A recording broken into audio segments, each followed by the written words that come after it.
Hello, and welcome to another episode of Theorycraft Thursday. This is Sky, also known as the Sky Drinker, also known as Noah Sky in real life, and this week I'll be showing you the Thief, again. I like him. Thief is good. And I will be doing a double dagger, mostly stealth-based build with backstabs and side stabs, and the short bow as my offhander, because I'll be honest with you, I use it all the time. Every chance I get on the Thief, one of my favorite items. Its utility is unparalleled. Now, for utility skills, I'm taking Vanish, Vanish and Stealth, hide in shadows, Haste, Roll for Initiative, Shadow Refuge, and Dagger Storm. Now, the primary combo here, besides the fact that I'd stealth and do things, is I can Shadow Refuge, and then I can Dagger Storm. Now, my initial thought was that maybe it would stealth me while I was Dagger Storming, because I don't know, that's something that I kind of picked up from Dota way back in the day. But it doesn't work that way. What it kind of does is it stealths you in weird bursts if you're spinning.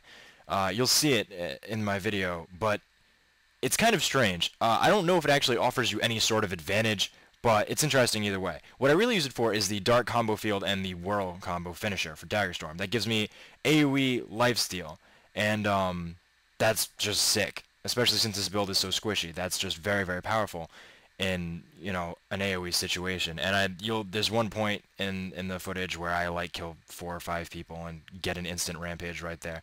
So it's awesome. I don't usually use this elite. That doesn't mean it's bad at all. It's a phenomenal elite. It doesn't typically fit into my builds very well until now.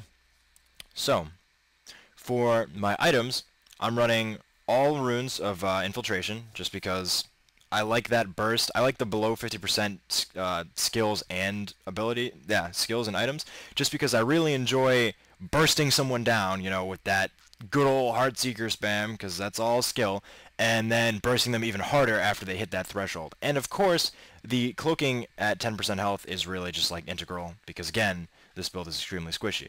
You'll see it, I die, and I die fast, and it's unfortunate. But what are you going to do? For my traits, I'm taking 30 in Deadly Arts, 20 in Critical Strikes, and 20 in Shadow Arts. In Deadly Arts, I'm taking Backfighting, 50% damage while downed. I like that because it bounces, and Thieves already have quite decent downed damage. It's pretty easy to rally on a Thief if you're not like in AoEs or taking big damage and people are stuck on you. Dagger Training, obvious. Panic Strike. The reason I'm taking Panic Strike, interestingly enough, is because it works with Dagger Storm. If I spin with my Dagger Storm and I hit a bunch of people like the same time, it has to be simultaneous or it doesn't work because of the cooldown. But if I hit a bunch of people at the same time with Dagger Storm, which does happen, and they have less than 50% health, I can immobilize a bunch of people for 4 seconds so that they take even more damage from Dagger Storm. And yeah, that's the explanation behind that. Critical Strikes, I'm taking Side Strike. Critical Haste. Shadow Arts, I'm taking Shadow's Embrace. Hidden Thief. Now, the reason I'm taking Shadow's Embrace, even though Hide in Shadows removes conditions, it only removes burning, poison, and bleeding. Now, this will give me one more condition removal tick within the 3-second duration of my stealth, provided I don't break it. Keep that in mind, by the way. If you don't actually sit in the stealth for the full duration, you won't get this tick. You won't get this final tick to remove that last condition. So say you have, like, I don't know, like confusion on you, like a bajillion confusion stacks, and those other 3 things. On your instant stealth, you'll drop those first primary 3 conditions, but you'll still have that confusion on you unless you sit in the stealth for the 3 seconds. And so just keep that in mind so you don't bust out and like auto attack and kill yourself. And yeah. So primary focus of this build, it's very glass cannon. I try to get a little bit of utility out of Shadow Refuge. Again, I combine it with Dagger Storm for that mass AoE lifesteal, mass damage.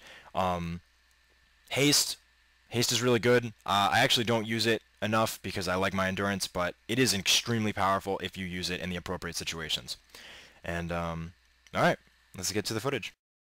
Alright, so here I'm actually starting out with the initial combo I set. I have my short bow out, and I'm laying down some covering fire. I get the 4 poison going down, followed by the 2 cluster bomb for the AoE weakness. Then I roll in, drop Shadow Refuge, and then use Dagger Storm. Boom. Look at this. I'm clearing out everyone. Everyone's just going down. I'm getting all that life heal. I'm getting that. There's my rampage. I'm getting the lifesteal from the dark combo field with the Whirl Finisher, and just from being in Shadow Refuge, which heals you periodically normally. And Yeah, so that got to happen nice and early for you guys. Now, this build is more geared towards picking off people individually. If you try to engage more than one person, like most of the time without backup, and I mean more than one person, like even if it's like two dudes with 50% HP, it's tough. You'll probably go down. I was actually very surprised, as a Thief player, I was very surprised at how fast this build went down. My damage is huge. The damage is incredible. Even when I'm not Heartseeker spamming, when I'm using Death Blossom, which is one of my favorite skills because I liked it a lot in Guild Wars 1, which is actually why I'm going double daggers. It's kind of like a little homage thing. And, yeah, but even if you saw, like, a few frames ago, I don't just die. It's not like I take damage over time and then I die. I just get busted, chunked out of the fucking game. And, that's definitely one of the weaknesses of this build. And I haven't actually found a way to counteract it very well. Granted, I haven't been playing Guild Wars 2 as much. I've actually been playing Dragon Nest. Don't judge too hard. The PvP is phenomenal, and I'll probably be doing a video series on that as well. It's a free MMO. You can check it out if you want. It's pretty awful. The grind is not very good, and yeah, it stole my soul for a good long time. But the PvP is amazing. Guild Wars 2 is still my favorite. Amazing PvP in Dragon Nest, though. So check that out if you want, or just watch my videos when I put them up.